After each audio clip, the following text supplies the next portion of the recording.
Everybody can agree when we're talking about chocolate, right? Today I've got a delightful, rich chocolate tart recipe for you guys to try out. It involves 5 ingredients: chocolate, cream, butter, sugar, and eggs. For this recipe you'll need one of these, of course, a sweet crushed tart chip.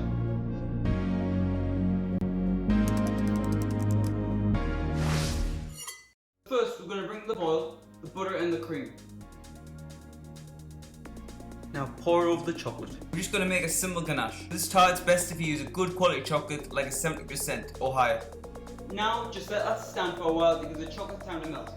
Now mix it until you achieve a glossy, smooth ganache, then cool to 38 degrees Celsius and beat in the egg yolk. Now just set it on one side to allow it to cool as it's still quite warm. In the meantime, we're going to make our meringue. Now we're going to start whipping out egg whites. You're going to start it over medium speed. Basically, we're going to be making a soft peak meringue so it incorporates into the chocolate a lot easier. When the egg whites build a bit of volume, you're going to add in the sugar little by little while gradually turning up the speed.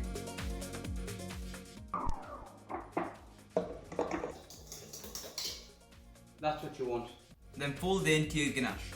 You want to make sure you scrape the bottom of the bowl because chocolate's a lot heavier than the egg whites, so it's going to sink to the bottom.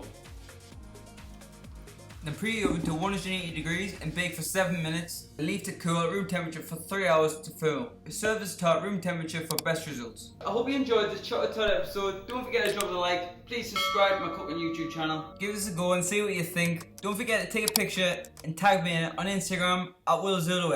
Alright guys, take care. I'll see you next time. Enjoy. Wow. This looks like something.